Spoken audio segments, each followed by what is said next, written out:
When the police cruiser stopped right in front of my driveway, I honestly thought they were lost. This was a quiet, dead-end street, and I was a 6-7-year-old man sweeping his own porch, hardly the type to cause trouble. But then one of the officers stepped out, glanced at his notepad, and said, "The most ridiculous sentence I've ever heard in my life. Sir, we've received a report that you're trespassing on HOA property." I stared at him. Then, at my porch. Then at the giant wooden sign I hammered into the ground myself: private property, no HOA, trespassing. On my own land.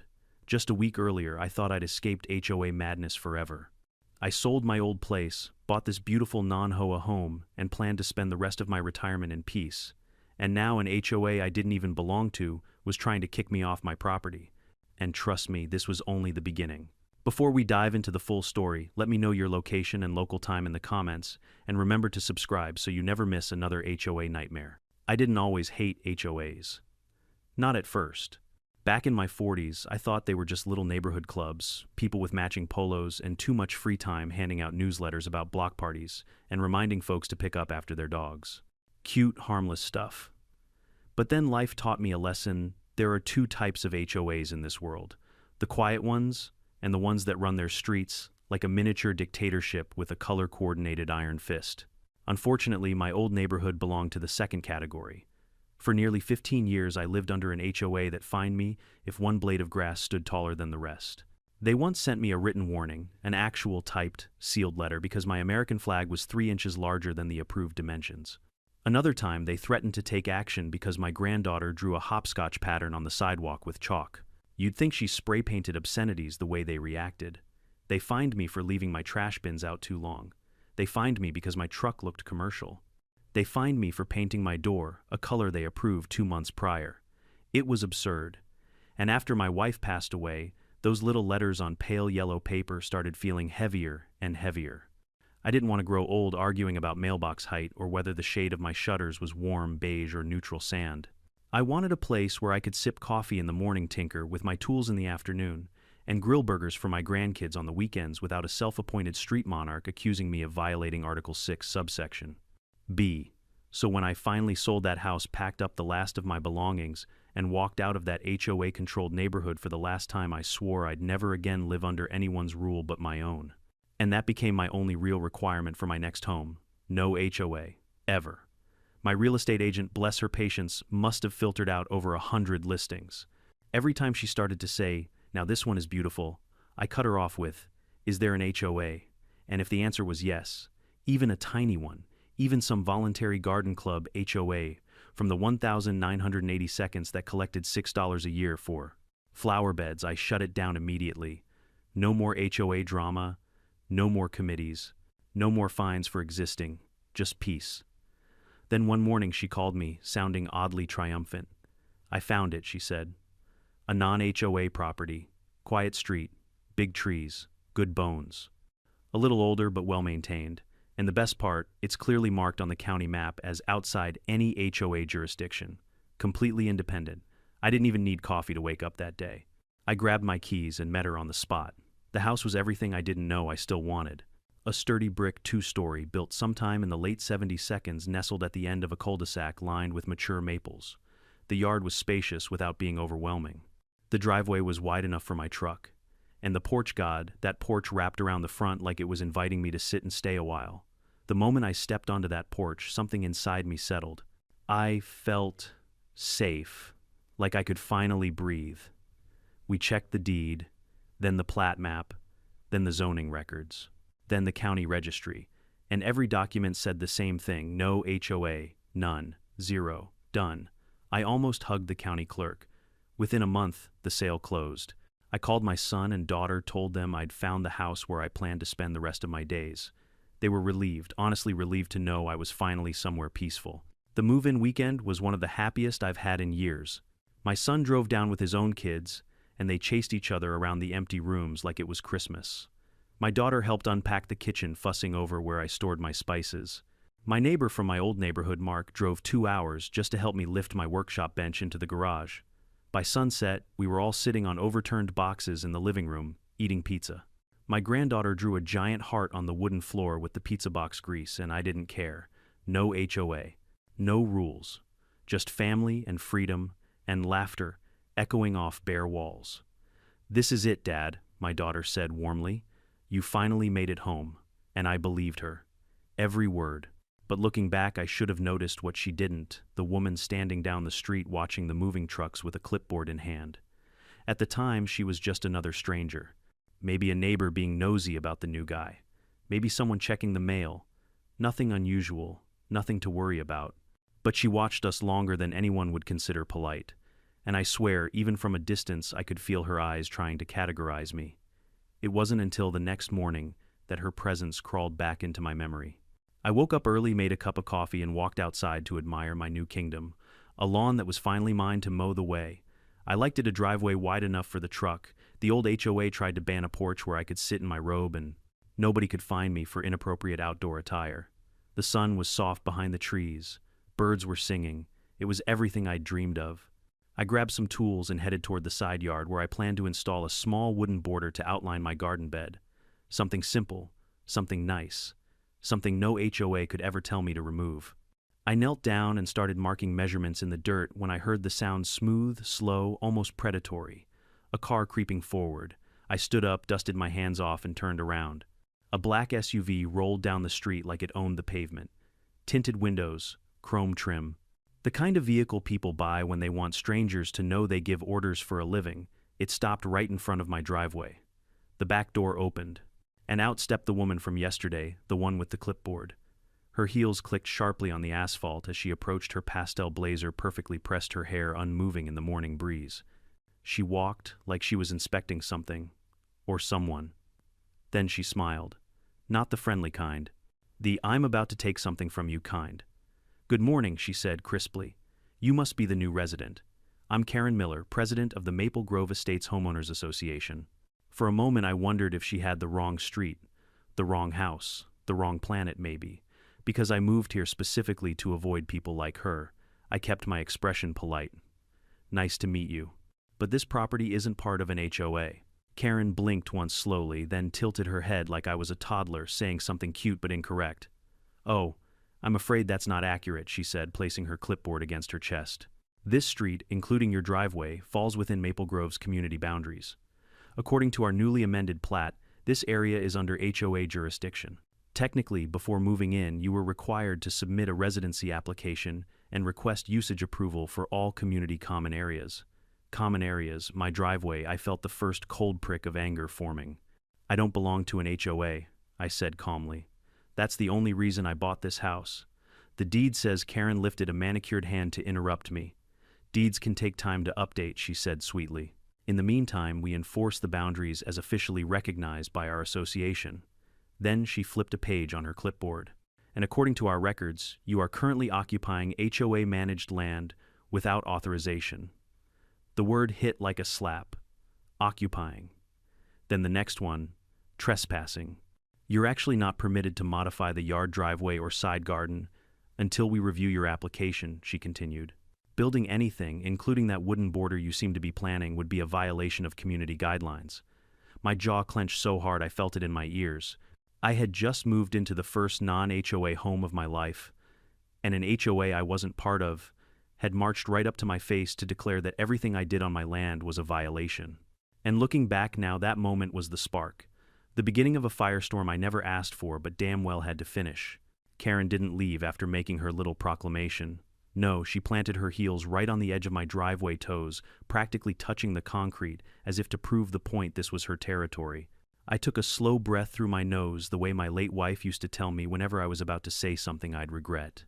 "Karen," I said, as calmly as a 6-7-year-old man who'd just been accused of trespassing on his own land could manage, "I think there's been some kind of misunderstanding. This house has never been part of any HOA." She gave me a smile that could curdle milk. "That's what you believe," she replied, "but the association has expanded our jurisdiction several times over the past decade. As of last year's plat amendment, this street is subject to Maple Grove Estates guidelines and oversight." She tapped her clipboard like it was the Bible. "It's all here, and it's all binding." I'd been polite long enough. "Karen," I said, "I checked the county records myself. The real ones, not whatever paperwork you're carrying around." Her eyes narrowed just a fraction, not enough for most people to notice, but I've met enough bureaucrats in my day to see when someone's smile gets cracks in it. That may be, she said, still sugary but strained, but you're required to cooperate while boundary clarifications are resolved. Boundary clarifications, I repeated, for my own driveway. She didn't blink. Yes, I couldn't stop the laugh that burst out of me. It was half amusement, half disbelief, and maybe 10% I'm too old for this nonsense. So, what exactly are you accusing me of? I asked. Her smile sharpened. Trespassing. Now, if someone accuses a man of stealing or lying or cheating, that's one thing. But accusing me of trespassing on my own property felt like a special category of stupidity. You're kidding, I said. No, she replied, I'm quite serious. Until we process your residency application, and until you receive approval to utilize association land, you are not permitted to modify, occupy, or obstruct any portion considered common use easement. Common use easement. She said it like it was holy scripture. I pointed at the concrete beneath her expensive heels. You mean this, yes. And my lawn, yes. And the walkway to my front door, that is correct. And if I told you to get off it, I said slowly, wouldn't that make you the trespasser? Her smile didn't waver. HOA board members are exempt during compliance evaluation. That was the moment I understood the type of person I was dealing with, someone who believed her clipboard granted divine authority. I crossed my arms. Karen, I don't answer to your HOA. I'm not a member. I didn't sign anything. I bought this house precisely because it's not in an HOA. You have no jurisdiction. So I'm going to ask you politely leave my property. And that's when she broke the facade of amiability. Her lips thinned into a straight line. Her chin lifted slightly. Her posture stiffened. It was the kind of transformation you see when someone realizes you aren't intimidated and they take it personally. Mr. Rivers, she said coolly, if you continue to occupy HOA property without authorization, you leave me no choice but to escalate this matter. It will become a legal issue. And those can be costly. Costly. The words sat in the air like a warning shot. But I'd been intimidated by better people than her in my lifetime. Government agents, mortgage brokers, my mother-in-law. Karen didn't even make the list. What exactly are you threatening to do? I asked. She gave a soft laugh, the kind meant to make me feel foolish. We'll speak with law enforcement, she said. We'll notify the county. We'll file the necessary reports. If you refuse to cooperate, your behavior will be documented as willful noncompliance. That could result in fines, liens. Her eyes slid toward my living room window. You live here alone, correct? My blood ran cold. It wasn't what she said. It was how she said it, light casual, like she was observing the weather. But the implication was clear. We know you're alone, and we'll make your life hell if you don't do as we say. I stepped closer just enough that she had to tilt her head back a little to keep eye contact. Don't ever suggest things like that again, I said quietly. And don't ever come onto my property without being invited. She didn't flinch. If anything, she looked amused by my anger. One day she said lightly, you'll wish you'd been more cooperative. And then she turned on her heel and walked back toward her SUV. But she didn't leave. That would have been too simple. No, she got into the passenger seat. The SUV started. Then it rolled forward, barely, just a slow, silent pursuit car creep, and it parked across the street. Engine off, windows up, just watching. I tried to ignore her. Lord knows I did. I grabbed my gloves and tools, determined not to give her the satisfaction of seeing me rattled. But it's hard to act normal when a woman with a clipboard is staring at you like a zoo exhibit. 10 minutes passed, then 20. At the 30-minute mark, I snapped. I stomped across the street and rapped on her window. She rolled it down only 2 inches. Yes, she said sweetly. Are you going to sit here all day until you comply with association protocol? I have nothing to do with your association. That is not what our paperwork indicates. Show me the paperwork, I demanded. She smiled. Not yet. You'll see it soon enough. Every response was crafted to irritate. Every sentence designed to undermine my sanity. Karen, I said, my voice low, if you do not move your car, I will call the police. She looked positively delighted. Go ahead, she said. I hated how calm she was. I hated the smug certainty. But more than anything, I hated that she seemed so confident she was untouchable. So I walked back onto my own driveway, pulled out my phone, and dialed. 911, the dispatcher answered. What's your emergency? I kept my voice steady. There's a woman trespassing on my property, refusing to leave, making false legal claims, and threatening to contact the police about me for crimes that don't exist. To my surprise, Karen didn't drive away. She didn't panic. She didn't argue. She just smiled at me from behind that cracked window like a cat watching a mouse attempt escape. When the officers arrived 30 minutes later, she was gone. Her SUV had slipped away quietly, leaving only tire marks and the faint scent of perfume and self-righteousness. The younger of the two officers sipped his iced coffee and said, "Sir, honestly, this sounds like HOA drama. We get a lot of this. They tend to overreach. Can you at least tell her not to bother me again?" I said. He shrugged. "We'll file an incident report. But unless she comes back or destroys property, there's not much we can do." These disputes often turn into civil cases. Civil cases. The phrase tasted bitter. I watched their cruiser drive off the sun, dipping lower behind the roofline of my new home. I'd only been living there for one day, and already I had an HOA trying to annex my life like some suburban empire. I finished unpacking the last few boxes that night with a pit in my stomach. Not fear, not yet. More like the sense that a storm was gathering far off in the distance. But I was wrong. It wasn't far. It was already here. The next morning, I opened my front door and nearly tripped over a piece of paper slid neatly under the frame. An envelope. No postage, no return address. Just my name written in the neatest, coldest handwriting I'd ever seen. I picked it up. I felt the weight. And before I even opened it, I knew exactly who had been there. I stood there on my porch for a long moment, turning that envelope over in my hands. I'm old enough to trust my instincts, and everything about it felt wrong. The weight of it, the handwriting, the fact that someone had crept onto my porch in the middle of the night. I opened it slowly, half expecting glitter bombs or poison ivy spores, the way some of my old HOA neighbors used to joke about. Instead, it was 2 crisp sheets of paper printed on expensive high-gloss letterhead. Maple Grove Estates Homeowners Association Notice of Unauthorized Occupancy. The first sentence nearly made me choke on my coffee. This letter serves as formal notice that you are currently occupying HOA-managed land without association approval. Occupying, again with that word. The second sentence was even better. You are advised to cease usage of all common areas, immediately including, but not limited to, driveway, lawn, walkway, mailbox area, and roadway-facing perimeter. My driveway, my walkway, my lawn. Were they expecting me to hover to the front door like some kind of wizard? Then came the kicker. Failure to submit a residency application within 24 hours will result in daily non-compliance penalties and potential legal action. Daily penalties. For living in my own home, I laughed out loud. The kind of laugh that sounds a little too sharp, like a man who's either going to lose his mind or snap the letter in half. I folded the papers and set them on the coffee table inside, telling myself I'd deal with it later. I had things to do: unpacking, organizing, arranging furniture, adjusting shelves. The normal business of settling into a new life.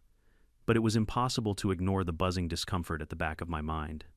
Impossible to ignore the way I kept glancing at the front window, half expecting an SUV to roll past again with Karen's predatory smile pressed to the glass.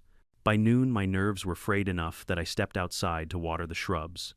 The hose hissed, the sun was warm, and that's when I noticed a man at the end of the street. He was walking casually, hands in pockets, but he kept glancing toward my house.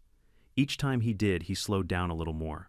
Then he stopped, took out his phone, and angled it toward my lawn. Click. I called out, "Can I help you?" He jumped slightly, then smiled too quickly. No, just looking at the landscaping. HOA likes us to keep things tidy. I'm on the compliance team. The compliance team. That phrase dug under my skin. So you take photos of people's yards without asking, just documenting potential issues. On a street that isn't even part of your HOA. He blinked rapidly. "Oh, but it is," Newly added. "Didn't Karen speak to you?" "She did," I said, and I told her the same thing. "I'm about to tell you this property isn't in your HOA. His smile thinned. "Well, that's not what our records show." I turned off the hose water dripping from my hand like the last thread of my patience. "You need to leave." For a moment, I thought he might push harder, but he took the hint, backed up, and wandered away, still snapping a picture of my mailbox as he left. When I walked back inside, my phone buzzed. Unknown number. Just one text. "You can't ignore us." I stared at it for a long moment, then deleted it. But I kept the number. 3 days passed. On the surface, life went on. I spent my mornings adjusting curtain rods and tightening cabinet handles. I organized my tools in the garage. I installed the heavy oak shelf my daughter bought me for Father's Day. Outwardly, everything looked peaceful, like a retired man making a home. But beneath that peace was a constant hum of anxiety, the feeling of being watched. Every time I looked outside, there was someone drifting by a little too slowly. A jogger who paused in front of my house, a dog walker who spent too long adjusting a leash, a cyclist who circled the cul-de-sac twice without pedaling hard enough to pretend it was exercise. None of them spoke to me. None of them waved. All of them looked. And every so often a black SUV rolled down the street at a crawl, sometimes driven by Karen, sometimes someone else. It didn't matter. The message was the same: we see you. On the morning of the fourth day, I was out trimming the hedges when I heard a car pull into the street. I ignored it at first until I heard doors slam more than one. Then a voice behind me: "Sir, we need to speak with you." I turned. 2 police officers stood on the sidewalk. Not the same pair from last time. These looked a little older, a little more serious. Behind them, a black SUV idled, and Karen was leaning against it, arms crossed, smiling like she'd just summoned reinforcements. I set the trimmers down and wiped my hands on my jeans. "Can I help you, officers?" One of them stepped forward. "We received a report from the Maple Grove HOA regarding a possible unlawful occupation." I let that settle in the air. "Unlawful occupation," I repeated. "Of my own house, sir. According to the report, there's a boundary dispute, and your property may be partly located on HOA easement space." I nearly laughed. "Maybe. You came out here because of a maybe. It's not entirely uncommon in new developments," the officer said. "Sometimes HOAs submit updated plats." I cut him off. "This neighborhood hasn't been updated since 1981, and this house has never been part of any HOA. My deed says so. The county records say so. You can look it up yourselves." He shifted uncomfortably. "We're not here to take sides, but the HOA is concerned that you're refusing to cooperate with their verification process." I pointed at Karen. "She's been harassing me since the day I moved in." Karen's smile widened. "Sir, I've been doing my duty. We have community standards to maintain. And if someone new refuses to follow procedure, we're required to involve law enforcement." "What procedure?" I demanded. "The residency approval application," she said. "You have not completed steps 1 through 17. 17, I repeated. "Oh yes. Background checks, architectural review submissions, driveway usage, requests, yard maintenance, compliance. It's a non-HOA house," I snapped. Karen sighed dramatically. "He's becoming hostile. This is exactly why we contacted you." The officers shared a look, and for a moment I felt a flicker of panic. Not because I was in danger, I knew I hadn't done anything wrong, but because I could see how easy it would be for someone like Karen to twist the narrative. A single phone call, a few fabricated complaints, a claim that an elderly man had threatened her. That's how reputations get damaged, how legal problems begin, how HOA bullies win. "Sir," the older officer said, "we just need to ask a few questions." "Can we see your ownership documents?" That at least I could do. I led them into the house, leaving the door open behind me. Karen stayed outside, watching through the window like a bored cat. I grabbed the file from the kitchen drawer, handed it to the officers, and waited. As they flipped through sale contracts, the deed, the county plat maps, the zoning records, every shred of paper, proving that I owned my land outright and that no HOA had ever touched it. They stepped back outside to talk privately. I stood on the porch, arms crossed. Karen drifted closer, pretending to admire my shrubs. "Well," she murmured, "this isn't going very smoothly, is it, Karen?" I said, "You're wasting your time." She leaned in slightly. "We can make this easy, you know. Just fill out the application, or pay the assessment fee. Everyone else here cooperates eventually." I stared at her hard. "Not me." She shrugged. "We'll see." The officers returned. "Sir," the older one said, "you appear to have valid documentation for your property. There's clearly a dispute between the HOA's submitted plat and the county's official record. This is not a criminal issue, it's a civil one. We can't enforce HOA claims. But we do advise you not to make any major alterations until this is resolved." Karen smiled like she'd won.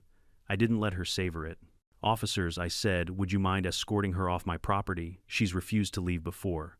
Karen gasped, clutching her pearls in an Oscar-worthy performance. "That's ridiculous." But the older officer cut her off. "Ma'am, please step back. You need to leave his property line." She retreated to the street, face tight. As the officers drove away, she stood at the curb like a statue carved from rage and entitlement. Then she spat out one sentence that chilled me more than anything she'd said before. "This isn't over.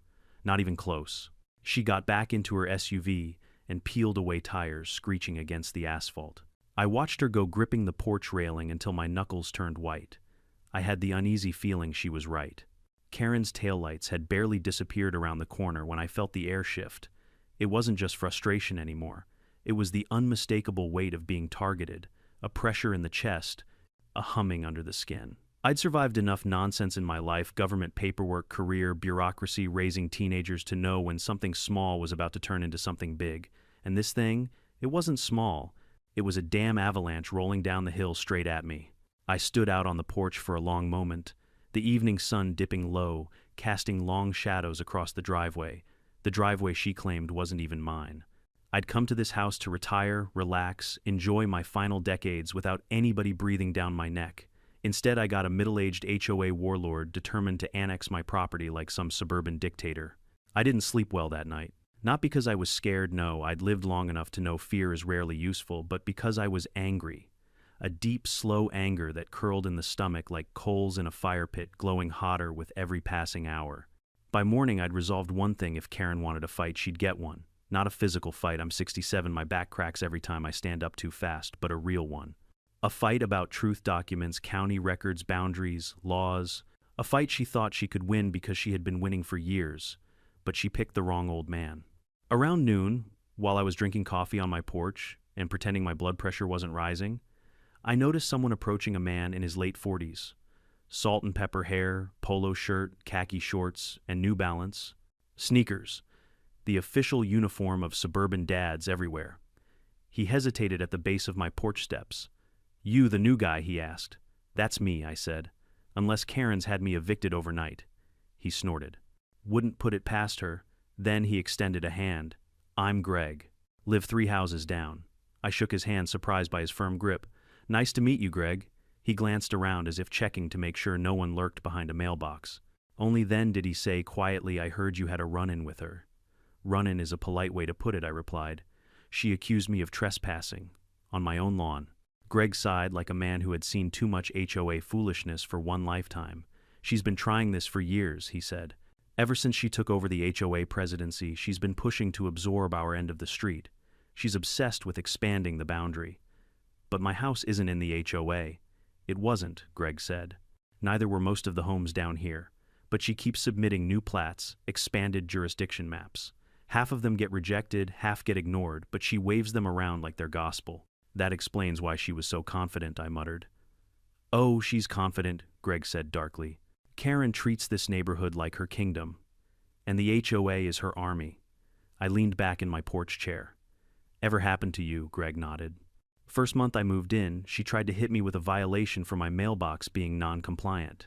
Said it didn't meet the height requirement. What'd you do? I measured it, and it was exactly the same height as hers." Greg smirked. "She didn't like that."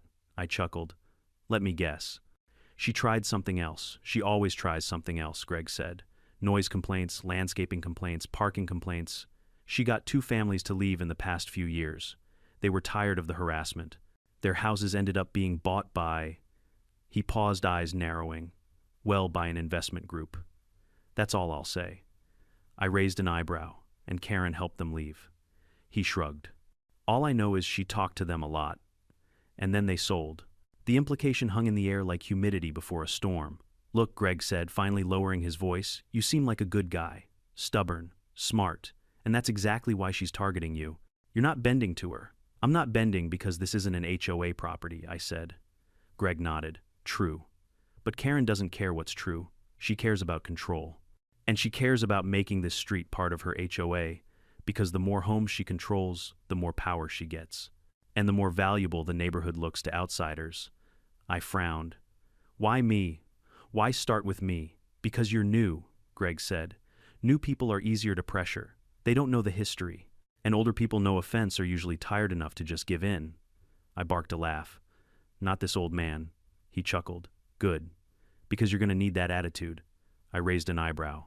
"What do you mean?" He jerked his thumb toward the street. "Come on, let me show you something."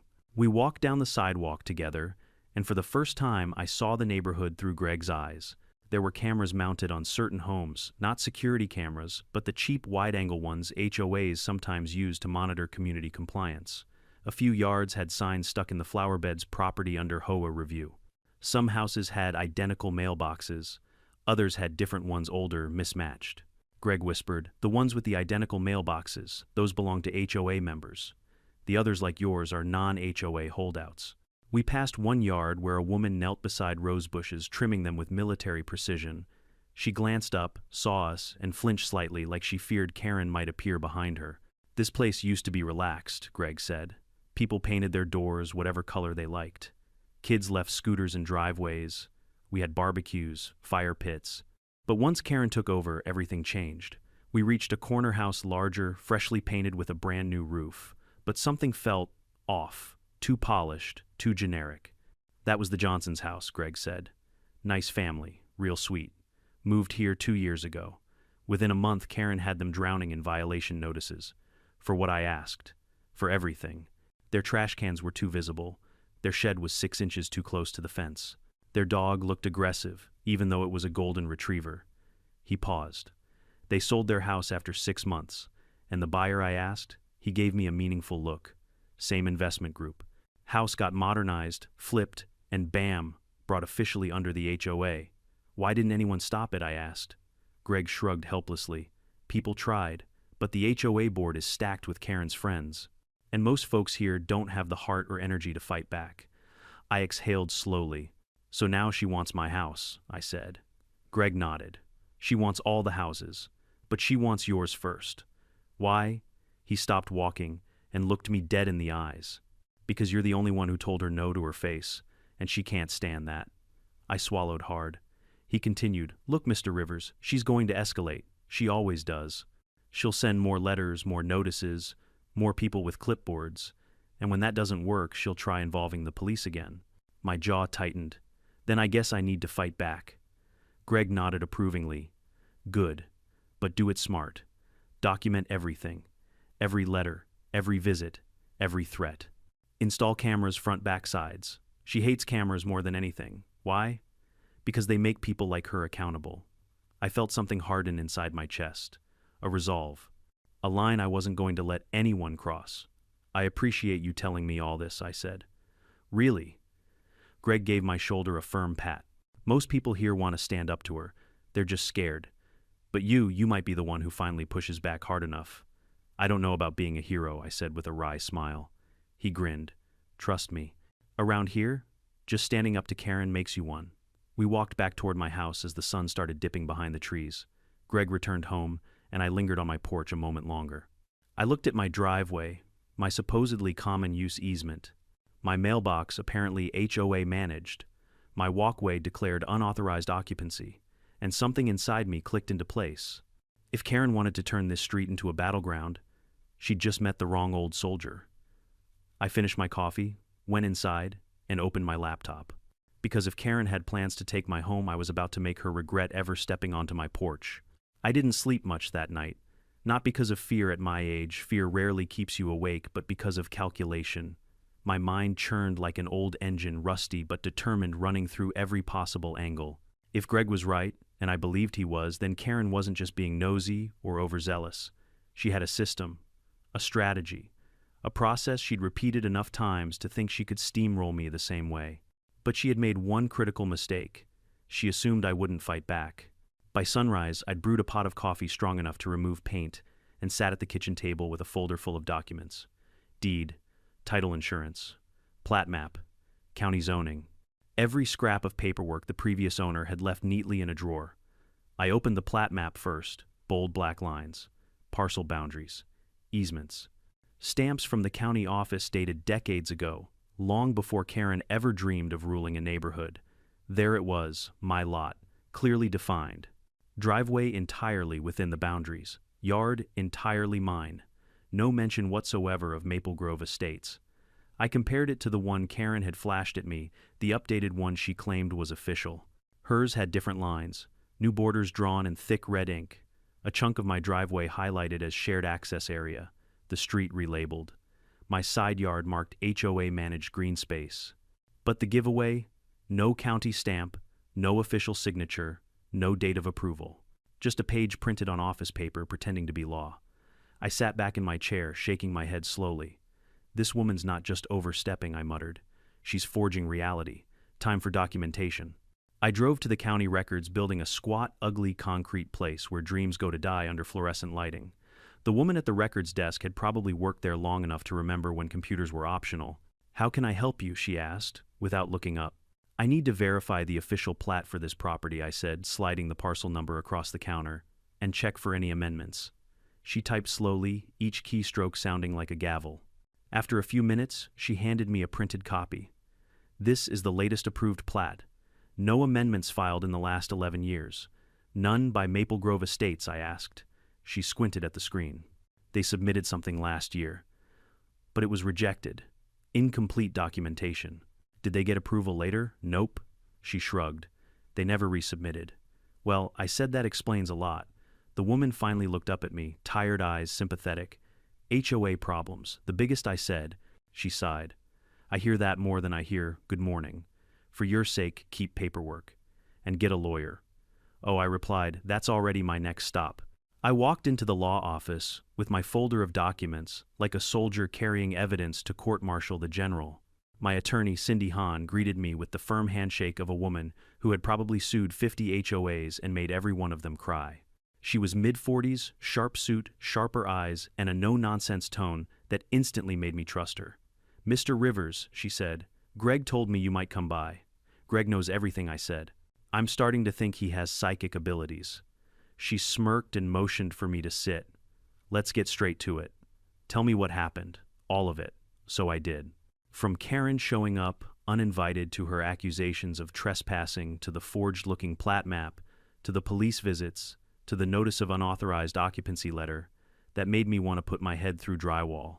When I finished, Cindy leaned back, tapping her pen against her notebook. "Well," she said, "Karen's behavior is not just wrong, it's potentially illegal." "Potentially?" I asked. "I thought it was definitely." "Oh, it's definitely," she said, "but lawyers get in trouble for using that word too early." Then she flipped through the official plat copy I brought. "This map is the real one. HOA's version isn't. They're claiming authority over land they have no jurisdiction over." "Can they do that?" I asked. "Legally, no. But HOAs cheat all the time. They draw fake maps, claim boundaries exist where they don't bully residents until someone gives up." "That's what Greg said." "And Greg's right," Cindy said. "Karen is performing what we call constructive annexation. It's not legal, but it's common. They act like a property is part of the HOA long enough that people start believing it. And she targeted me because I'm new," I said.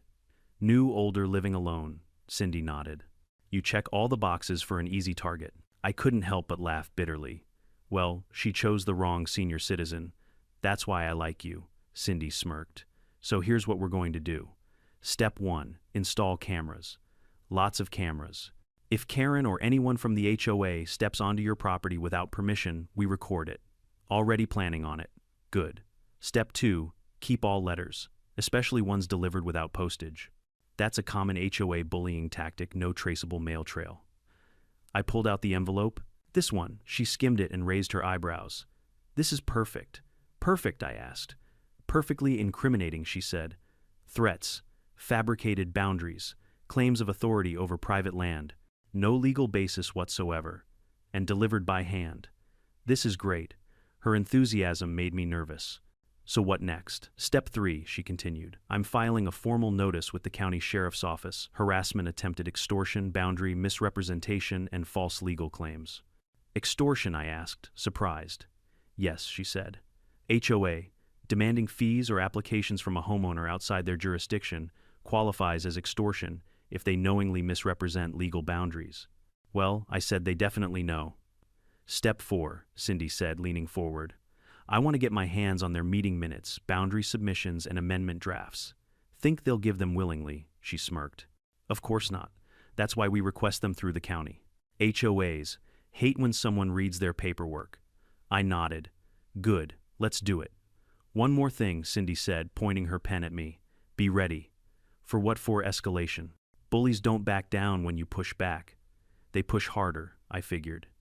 And Karen Cindy added with a dark chuckle.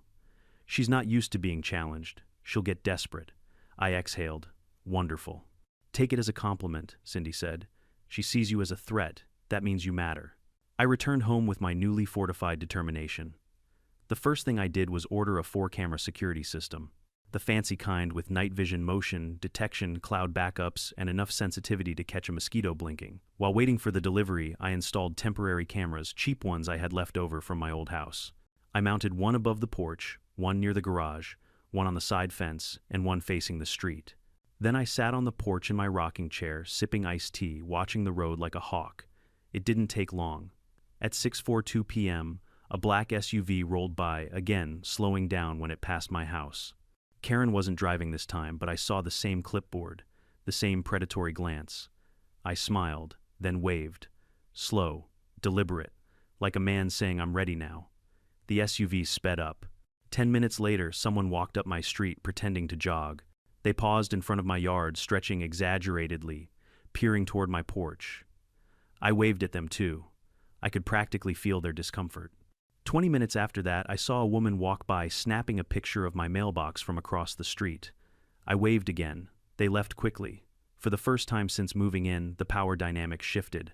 They weren't sure what I was doing, what I knew, what I planned. Good. Let them worry. The cameras arrived the next morning. I spent half the day installing them and the other half configuring the security system. When I finished, I sat on the porch again, feeling a calm I hadn't felt in days. Karen wanted to wage war, fine. But now I had defenses. That evening I double-checked the camera feeds. Front yard clear, driveway clear, side gate clear, backyard A figure. A blurry silhouette standing just outside the fence line, watching, then stepping back into the shadows. My whole body froze. Not fear this time, not anger, something colder, determination. If Karen thought she could intimidate me into submission, she had miscalculated. Because now I wasn't just reacting, I was preparing. And I knew one thing for sure, this battle wasn't anywhere near over. The next morning felt different. Not stormy, not chaotic, just heavy. Like the air itself knew something was coming.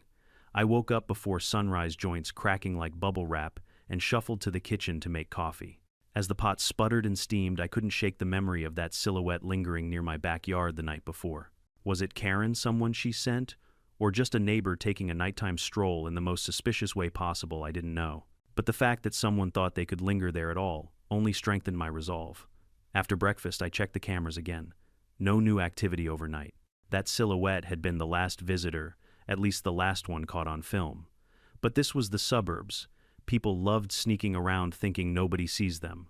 Well, now somebody did. By mid-morning, I felt restless. Not anxious, just ready. Ready for the inevitable next strike Karen was going to throw my way. I'd lived long enough to understand people like her. When their first attempts fail, they don't retreat, they double down. They escalate. They blow things so completely out of proportion that sane people get exhausted and give up just to make it stop. But I wasn't giving up. Around 1:30 a.m., I stepped outside to sweep the porch, mostly out of habit. That's when I noticed something odd. My mailbox was wide open, the flag lifted, even though I hadn't placed anything inside. I walked down the driveway and checked. Inside was another letter. Thick envelope. Same handwriting as before. No stamp. I didn't open it, not yet. I wanted evidence first. So I took out my phone, took pictures of the mailbox, the letter inside, and the camera overhead that surely caught whoever had delivered it. Then I slid the envelope out and peeled it open. Inside, the message was even more unhinged than the last one. Final notice of trespassing. Immediate action required. It went on for 2 full pages, describing how I was occupying association space, refusing to cooperate, and endangering community cohesion. There was even a new phrase, habitual noncompliance. Habitual. I'd lived here less than 2 weeks.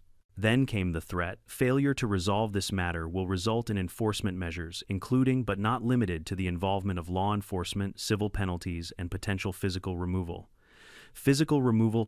I stood there on the street, sunlight warming my face, reading the sentence again and again. Physical removal. Karen had officially lost her mind. I carried the letter inside, scanned it into my computer, attached the images, and forwarded everything to Cindy with the subject line, "She's escalating." 2 minutes later, my phone rang. Cindy didn't waste time on greetings. "Do not engage with them directly," she ordered. I haven't. Good. Because this letter crosses several legal lines. Threatening physical removal. That's borderline criminal intimidation. It's a bit more than borderline from where I'm standing. Keep the original. I'll draft a formal complaint today. Good, I said. Because I'm getting real tired of this circus. I warned you she'd escalate, Cindy replied. And I listened, I said. I installed cameras. I kept evidence. What's next? Next, Cindy exhaled. Next, we prepare for the retaliation.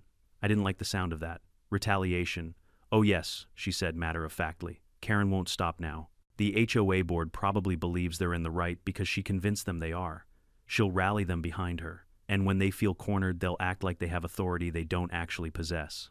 Cindy, what exactly does that mean? It means she said they're going to send people HOA enforcers, volunteers, board members, maybe even a couple of hired compliance officers.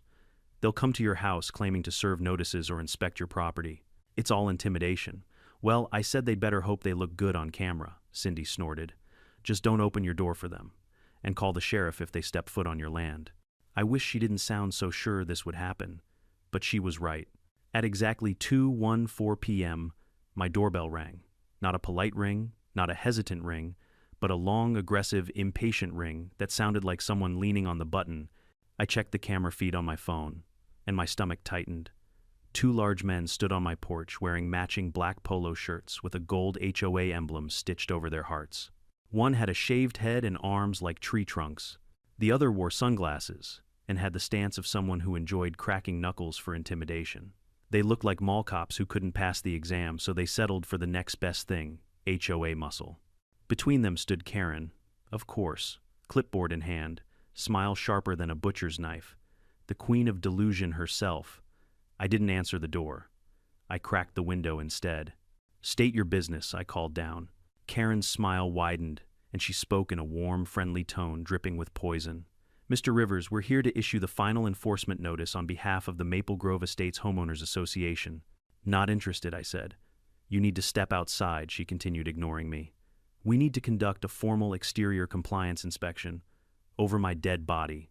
That can be arranged, one of the men muttered, cracking his knuckles. I froze. Not in fear, in disbelief. Karen slapped his arm lightly. What he means is, we can't leave until this matter is resolved. I laughed coldly. And what matter is that? You are illegally occupying association land, she said, and we are authorized to remove unauthorized structures if necessary. Structures, I repeated. Like what she pointed with her clipboard. To begin with, your fence. My fence, I said, is on my land. That's not what our map shows. Your map isn't real, Karen. The county rejected it. Her jaw twitched, just a tiny betrayal of her slipping confidence. But then she smoothed it out, lifting her chin defiantly. We choose not to recognize the county's previous version, she said. You don't get to choose. Actually, she replied, we do. Her arrogance was astonishing. So I said, you're telling me you came here with 2 oversized buffoons to tear down my fence. Our officers, she corrected, are here for safety. Just in case. In case what? In case you resist. I shook my head. You're unbelievable. Thank you, she said, as if I'd complimented her. I pulled out my phone. Karen, you have 10 seconds to get off my property. Or what she asked, mockingly. You'll call the police again. They already told you it's a civil matter. That's why I said calmly, I'm calling the sheriff. The 2 men shifted uneasily. Karen's smile cracked. And I dialed. Sheriff's deputies arrived in under 10 minutes. But they weren't the same officers as before. These deputies were older, more serious men who looked like they'd broken up bar fights and chased down real criminals, not HOA, retirees gone wild. Karen tried to intercept them, waving her clipboard like it was a badge. Officers, thank goodness you're here. This man is refusing to comply with. One deputy held up a hand. Ma'am, please step back. He approached me instead. You the homeowner? Yes, sir. You the one who called about trespassers? Yes, sir. He nodded, then turned to Karen and her 2 officers. Ma'am, these men with you? Yes, she said confidently. They're with the HOA compliance team. The deputy looked them up and down. You 2 licensed for code enforcement, security, anything? They said nothing. Thought so, he said. Ma'am, unless these gentlemen have legal authorization, which they don't, they're trespassing, same as you. Karen sputtered. We're enforcing HOA regulations. This is association land. The deputy shook his head. We checked the county database before coming. This property is private. It is not, let me repeat, not under HOA jurisdiction. Karen went pale. The deputy continued, voice firm. You will leave this property immediately. If you or your officers return, you will be removed and charged with harassment, trespassing, and possibly attempted coercion. Her mouth opened and closed like a goldfish suffocating. But, But he's the one breaking the rules. What rules? The deputy asked. Our rules? He sighed. Ma'am, HOA rules don't apply here. Get off his property. Now. She didn't move. He stepped forward. Now. That did it. The two men backed away first. Karen followed, shaking with fury so intense I thought she might actually combust. She shot me a look that could have melted steel. This isn't the end, she hissed. For you, I replied calmly. I think it might be. They retreated to their SUV. The deputies waited until they were gone. Then one of them turned to me and said, Document everything, sir. This woman's trouble. All ready, I said. He nodded. Good. Because this isn't the last you'll hear from her. And as I stood alone on my porch again, watching the last sheriff's cruiser disappear down the street, I felt the shift. The war had officially begun. When the sheriff's cruisers disappeared around the bend, the street finally fell quiet, eerily quiet. No SUVs idling in driveways. No joggers taking reconnaissance laps around my yard. No clipboard-wielding zealots measuring my mailbox. For the first time since moving in, I breathed a full, uninterrupted breath. But I'd learned enough in my 67 years to know silence isn't peace. Silence is what bullies create when they're regrouping, and Karen was the type to regroup with a vengeance. I spent the next few hours doing what any reasonable man would do after being threatened with physical removal by an HOA president and her pair of volunteer bodyguards. I cleaned my gutters. Not because they needed cleaning, but because that's what men my age do when we need to feel grounded. There's something therapeutic about scraping leaves and sludge out of metal troughs while muttering curses about HOA insanity under your breath. By late afternoon, I'd worked up enough sweat to cool the fire in my chest. I came back inside, poured myself a glass of iced tea, and sat down at the kitchen table to upload the latest footage to my external hard drive. The video of Karen and her enforcers threatening me was going straight into the evidence vault. I was halfway through labeling files when my phone buzzed. Cindy, I answered. You're calling early. Usually lawyers wait until business hours to deliver bad news. This isn't bad news, she said. This is big news. Big good or big bad, Big Karen is in more trouble than she can comprehend. That got my attention. I'm listening. Remember how I told you we were filing a formal request for HOA meeting minutes, boundary submissions, and administrative documents? Yeah. Well, the county forwarded everything to me this morning. And your HOA president might have forged at least 4 signatures and perhaps an entire amendment proposal. I blinked. Forged. Forged, she repeated. And she didn't just forge homeowner signatures, she forged board approval documentation too. If this is validated, that's criminal. I let out a low whistle. So she's not just incompetent, she's a fraud. And a sloppy one, Cindy added. Her handwriting on the fake approval letter matches the handwriting from the envelope she shoved under your door. I laughed so hard, I nearly spilled my tea. Karen writes her threats and her forgery in the same font. Oh, it gets better, Cindy said. One of the county investigators noticed something odd in the HOA's budget filings. Payments made to a consulting contractor called Pine Ridge Resources. And it's a shell company, she said. Registered to a P.O. Box 2 towns over. Let me guess, I said. Karen's name is linked to it. Her husband Cindy corrected, but we all know what that means. The puzzle pieces clicked together in my mind with the force of a sledgehammer. Karen wasn't just trying to expand the HOA, she was profiting from it. If she can incorrectly fold properties into the HOA, Cindy explained, the association collects more dues, and with more dues, they can funnel more money into Pine Ridge Resources, where she gets her cut. I rubbed a hand over my face. So she's been annexing homes for profit. Yes, Cindy said. And yours isn't the first. Greg mentioned 2 families who sold under pressure. They were targeted, she confirmed. The signatures approving their integration were forged. A long silence stretched between us.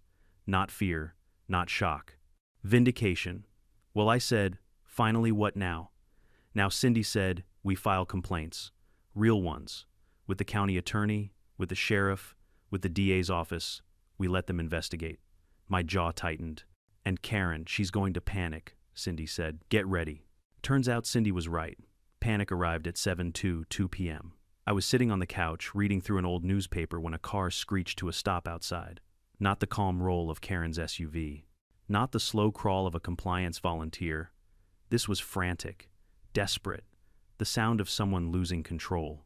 I opened my front door just in time to see Karen storming up my driveway, face blotchy red hair wild in the breeze, clutching a stack of papers like a madwoman who had printed 50 copies of her own downfall. "You!" she shouted. "No thank you," I replied calmly. "I'm not accepting visitors right now." "You think you can do this to me?" she screamed. I tilted my head. "Do what you filed. A complaint," she shrieked. "Multiple complaints." "No," I corrected. "I filed multiple accurate complaints." "Big difference." She marched closer. "You're trying to ruin me. I'm just defending my home," I said. "You're the one who tried to drag me into an HOA I don't belong to. This neighborhood needs order," she bellowed. "People like you disrupt our harmony." "Harmony," I laughed. "Lady, you sent armed goons to my doorstep." "They are not goons," she snapped. "Oh," I asked. "Do they go through a training program or just crack knuckles and call it a day?" Her voice pitched higher. "You have no idea who you're messing with." "Oh, I really do," I said. Cindy filled me in on everything. Pine Ridge Resources, the forged signatures, the fake plat map. Her face drained of color. "You," she whispered. "You don't know anything. I know enough." Her hands shook. "You're lying." "Actually," I said, tapping the camera mounted above my door, "I document everything." Unlike someone I don't forge documents. Karen stepped forward like she planned to lunge at me, but before she could make a bigger mistake, a blinding flash of red and blue lit up the street. A sheriff's cruiser. Then another. Then a county vehicle. Karen froze. I didn't. I stepped back and folded my arms as the first deputy approached. "Mr. Rivers, that's me. We'd like to speak with Miss Miller." Karen's eyes snapped to him. "Why? I didn't do anything." "That's what the investigation will determine," the deputy said calmly. "Ma'am, we need you to come with us." She staggered back. "This is harassment. He's lying. He's turning the whole community against me." "Ma'am," the deputy repeated, "please step away from the homeowner."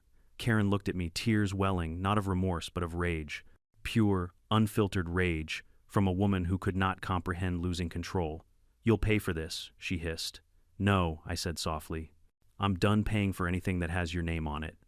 The deputies escorted her toward the cruiser. She fought the whole way, screaming, kicking, cursing. "You can't do this. I am the HOA president. I make the rules." "No, ma'am." One deputy finally snapped the law, "makes the rules." They put her in the back seat, shut the door, drove away. And just like that, the nightmare evaporated. The street was still again, peaceful, safe. Greg walked over a minute later, hands in pockets, whistling low. "Well," he said, "I guess she's not coming to the block party next month." I laughed. Hard. "I'll bring the potato salad." When the dust finally settled, Karen was removed from the HOA board. The county froze all of her pending boundary proposals. Investigators uncovered her shell company scheme, and neighbors who'd been bullied for years came forward with their own stories. Some cried, some laughed.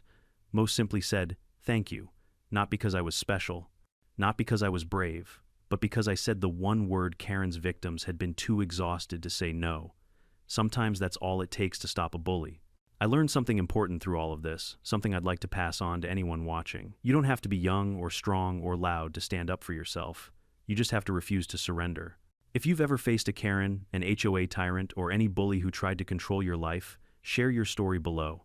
And don't forget to like the video and subscribe. There are more HOA nightmares coming, and you won't want to miss what happens next.